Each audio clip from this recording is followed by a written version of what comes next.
Si algún hermano hoy o a alguien llamándose hermano le da miedo ponerse la vacuna porque es el 666, ese hermano se quedó de la iglesia o se cayó de la iglesia del Señor, está rayado, como dicen otros, de la iglesia del Señor. Le voy a decir por qué. El 666 solo va a funcionar en el tiempo de la gran tribulación y no ahora en el tiempo de la iglesia. Entonces, si un hermano está pensando que esa vacuna es el 666, ese hermano cree que la iglesia ya se fue. Y entonces, si la iglesia ya se fue, ¿usted qué está haciendo aquí? ¿Ah? O usted no era hermano, nunca fue hermano. Y si usted no fue hermano o no lo es, pues ahí sí tenga miedo ponerse la vacuna o cualquier cosa porque puede tener problemas. Pero si usted es un hijo de Dios que pertenece a la iglesia del Señor, estando la iglesia del Señor aquí, el diablo y el hombre de pecado, el anticristo, no tienen ninguna potestad sobre la iglesia. Es más, no puede manifestarse el hombre de pecado o la bestia sino hasta que la iglesia se haya ido. Entonces no tiene ningún problema la vacuna no significa ningún número de la bestia, ninguna manipulación internacional, nada, son cuentos como los que se ponen la vacuna para el sarampión o los que se ponen la vacuna para la viruela o para cualquier otra cosa. Simplemente es una vacuna como cualquier otra y nada tiene que ver con el 666. Entonces no se deje correr la cabeza de personas mal informadas, desactualizadas, completamente descontextualizados con la realidad bíblica. El contexto real es que el 666 solo tendrá su tiempo de operación y de servicio después de que la iglesia se haya ido. Y si la iglesia todavía está aquí, ese 666 hoy no vale nada. No existe y como tal no vale nada ahora. Va a existir en el futuro, pero ahora no existe y por lo tanto no vale nada. Que el Señor nos ayude a poder entender un poco la palabra de Dios. Entonces, antiguamente, volviendo sobre el 666, esto fue una práctica dada por allá desde los babilonios que inventaron la numerología. Daniel capítulo 1, por ejemplo, verso 18 en adelante.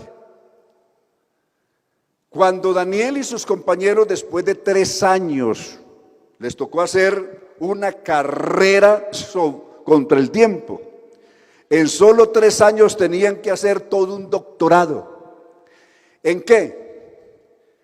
En todas las ciencias y artes y lenguas de los babilonios. Tenían que prepararse en todo eso. Y cumplidos esos 3 años tenían que comparecer ante el rey, el emperador, y ante la corte de él, que eran los más sabios de Babilonia, los cuales preguntándoles les hacían una prueba, como una prueba del saber, para ver sus reales conocimientos adquiridos durante esa preparatoria. Pasados pues los días, al fin de los cuales había dicho el rey que los trajesen, el jefe de los eunucos los trajo delante de Nabucodonosor. ¿Para qué lo llevaron? Para hacerle esta prueba del saber. Verso siguiente.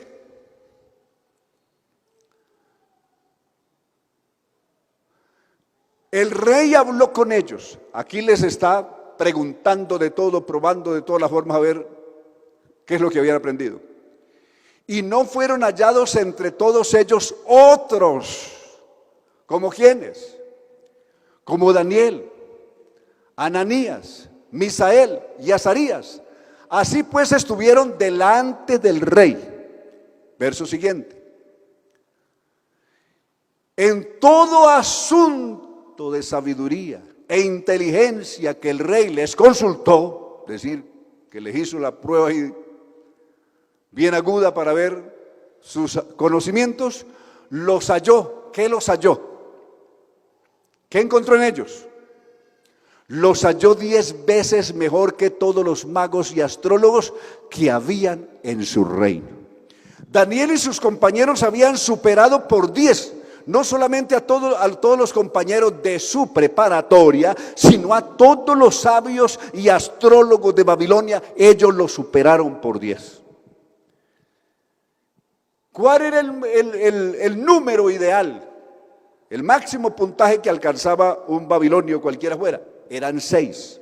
Es decir, el más sabio de los babilonios para ser emperador, para hacer lo que fuera, o consejero real, su máximo puntaje era de 6. El número que se le asignaba a una persona del corriente, del común, era 1. Y así, según su preparatoria, le iban dando 2, 3. El máximo era 6. Pero aquí el rey y sus sabios quedaron aterrados porque encontraron estos hombres, 4 hombres, que superaron por 10 al resto de sabios. Quiere decir que es el promedio de los otros, el coeficiente, por decirlo así, de los otros era de 6, ellos alcanzaron 16. Y hay un hombre que va a venir, el hombre de pecado, será el único hombre en la historia que supere el coeficiente de Daniel. Ezequiel capítulo 28, verso 3, por favor. Este hombre va a superar a Daniel. Solo un hombre en la historia del mundo superará el alto coeficiente de Daniel. No fue Einstein, apenas alcanzó 11 y Daniel 16, el científico más destacado con el cerebro más admirado de los últimos siglos. Pero este que viene, que es el hombre de pecado, mire lo que va a alcanzar.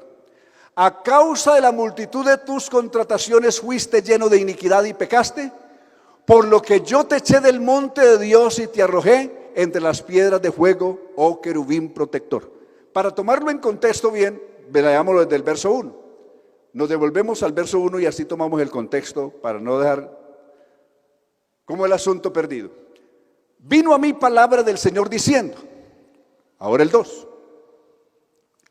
Hijo de hombre, di al príncipe de Tiro, así ha dicho el Señor, por cuanto se enalteció tu corazón y dijiste, ¿qué dijo él? ¿Qué es lo que él dijo? Él dijo, yo soy Dios. ¿Qué dijo este hombre? Él dijo, yo soy Dios. Compare con 2 Tesalonicenses 2:5. Este hombre de pecado va a decir a sí mismo que él es Dios y se sentará en el templo de Dios haciéndose pasar por Dios. Hablando del hombre de pecado, que es la bestia de Apocalipsis 13.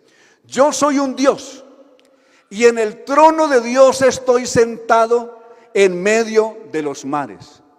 Siendo tú hombre, le dice Dios, siendo tú hombre y no Dios, te has hecho Dios. Y has puesto tu corazón como corazón de Dios. Verso siguiente. Mire lo que está diciendo Dios. El hombre más sabio de la historia fue Daniel y sus 3 compañeros. Pero aquí hay uno que lo supera. He aquí tú eres más sabio que ¿quién? Que Daniel. Para alcanzar un coeficiente más alto que Daniel, tendrá que superar el número 16. Y ese número que pudiera superar sería llegar a 18, que equivale 3 veces 6. Si se ponen los números como existen en varios idiomas de manera vertical, que se escribe de manera vertical, cualquier idioma oriental, la mayoría de idiomas orientales están escritos de manera vertical. ¿Cómo se leería el 666? Los 3 seises, ¿cómo se leerían? ¿O cómo se sumarían? 6, 6, 6, 3 seises de manera vertical, ¿cuánto da? 18, ese es el número. Ese es el número que equivale al coeficiente intelectual del último gran gobernante mundial, que va a superar a Daniel. Y superándolo mucho, lo superará por 2. Alcanzará 3 veces 6, pero nunca alcanzará el 7 porque el 7 es exclusivo del Señor. El 7 es exclusivo del Señor. Alabanzas a Dios. Ese 6, 3 veces 6 simboliza perfección, pero en maldad. como 3 veces 7 simboliza perfección en grado sumo, solamente posible para Dios o posible en Dios. El 3 veces 6 que es el número de hombre, pero el hombre perdido o perverso, el hombre más malo que haya pisado la tierra, que haya nacido en el mundo, 3 veces malo, perfecto en maldad, alcanza el 3 veces 6, que escrito de manera transversal se lee como 666, pero vertical se lee como 3 veces 6, que da 18. ¿Correcto? Esa es la cuestión.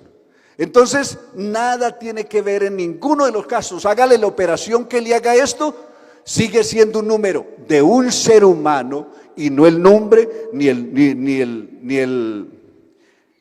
una vacuna, por ejemplo. No tiene nada que ver con ninguna vacuna. Finalmente, acerca del chip. Todos tenemos ya el chip, no del 666, no del anticristo, no, señor, o del que la gente llama el anticristo, o de la bestia.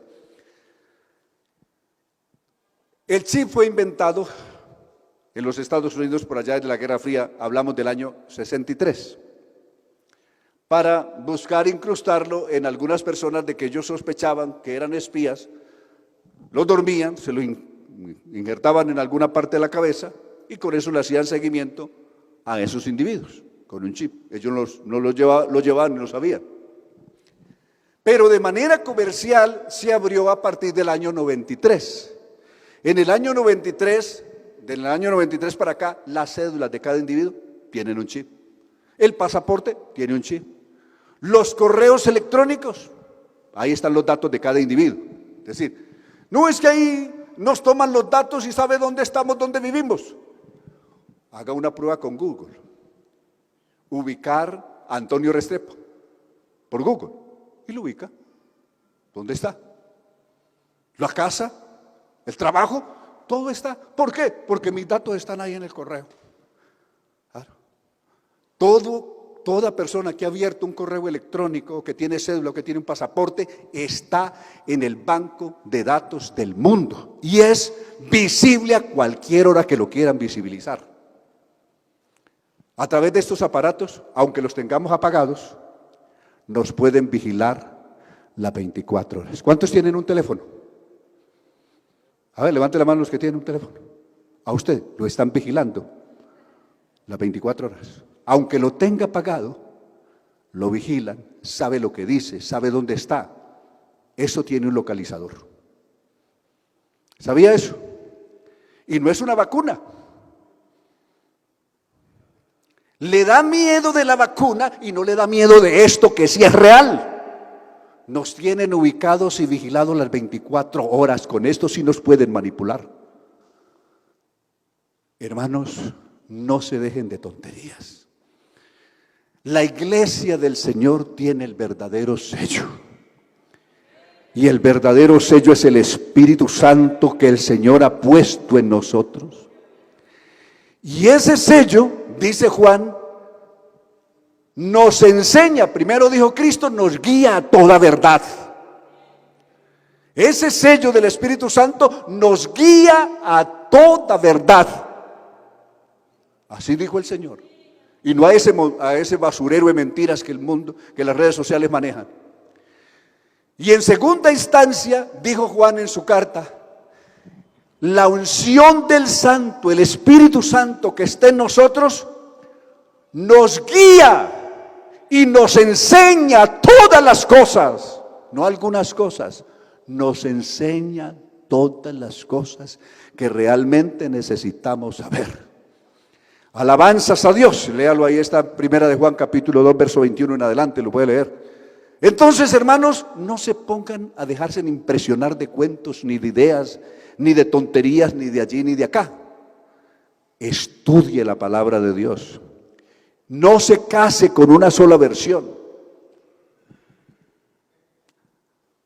Por eso, para esto, lo único prohibido para hacer esto, estas investigaciones, lo único prohibido es la pereza.